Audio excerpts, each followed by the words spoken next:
विजयाबाबत पक्ष, चिन्ह, आमदार, खासदार, पदाधिकारी, कार्यकर्ते घेतले तरी तुम्ही एखाद्या व्यक्तीची बरोबरी करू शकत नाही.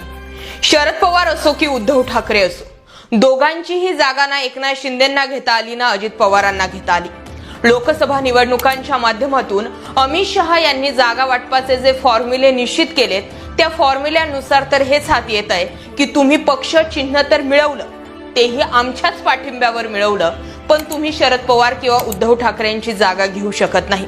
सध्या महायुतीमध्ये जागा वाटपाच्या फॉर्म्युल्याचं घोडं अडलंय.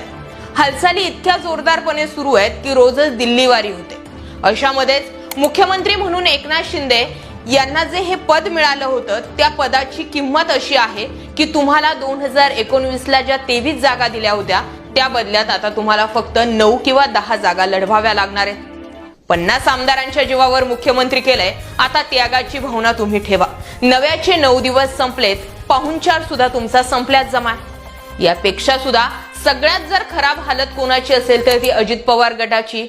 जो फॉर्म्युला समोर येतोय खाली 2 जागा, 3 जागा, 4 जागा, जास्तीत जास्त हायेस्ट 5 जागा लोकसभा आहे.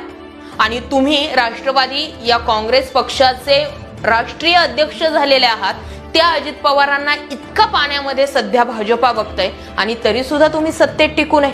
मग याला सत्तेसाठी लाचारी म्हणणं योग्य ठरेल का, हा प्रश्न तुम्हाला सोडतोय. एकनाथ शिंदे आज शिवसेनेचे जे खासदार एकनाथ शिंदेसोबत आहेत, जे उद्धव ठाकरे किंवा नरेंद्र मोदी यांच्या पाठिंब्यावरती निवडून आलेले होते, आज त्या खासदारांची किती मोठ्या प्रमाणावर बोलवण झाली. 13 खासदार एकनाथ शिंदेसोबत आहेत. वेळोप्रसंगी कमळाच्या चिन्हावरती लढायला सुद्धा हे तयार होते, परंतु भाजप त्यासाठी सुद्धा तयारी दाखवत नाही. एकनाथ शिंदे म्हणजे आपल्याच पक्षाचे उमेदवार आपण निश्चित करू शकत नाहीये, इतकी वाईट परिस्थिती जी आहे ते एकनाथ शिंदेंवरती. म्हणजे एकनाथ शिंदेंचा कोणता उमेदवार लोकसभा मतदारसंघासाठी मैदानात असणार हे सुद्धा भाजपा हायकमांड सांगत असल्याचं देखील आता ऐकण्यास येत आहे. आणि त्यामुळे एकंदरीत जर सगळीच परिस्थिती जर बघितली तर महायुतीमध्ये काहीच आलबेल नाहीये. फक्त आम्ही आव आणतायत, जे सगळे पक्ष फक्त आव आणतायत की नाही आम्ही सगळेजण एकत्रित आहोत. आजच्या डेटला जर एकंदरीत विचार केला तर 2019 साली फडणवीस म्हणजे देवेंद्र फडणवीस किंवा उद्धव ठाकरे यांच्यात कायम ठिणग्या का वाजत होत्या, ठिणग्या का उडत होत्या, याचा अर्थ आज समजतोय की त्यावेळी सुद्धा उद्धव ठाकरेंना असंच गुंडाळण्याचा प्रकार जो होता तो भाजपाकडून सुरू असावा आणि उद्धव ठाकरे मात्र आहे त्या फॉर्म्युल्यावरती कायम राहायचे, नाहीतर स्वतंत्र निवडणुका लढवू म्हणून सांगायचे. पण भाजपाला उद्धव ठाकरेंसोबत पंगा घेणं त्यावेळी योग्य नव्हतं.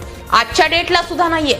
त्याला दिसून असंच येत आहे की जे भाजपा अंतर्गत केले गेलेले सर्वे हे सर्वे हेच सांगतायत की अजूनही एकनाथ शिंदे किंवा अजित पवार यांच्या बाजूने मतदारांचा कल नाहीच आहे. त्यांना गद्दार म्हणूनच त्यांच्यावरती मोहर लागलेली आहे. आणि त्यामुळेच उद्धव ठाकरेंपासून एकनाथ शिंदे वेगळे होऊन फक्त एकनाथ शिंदेंचं सेपरेट नेतृत्व तयार झालं.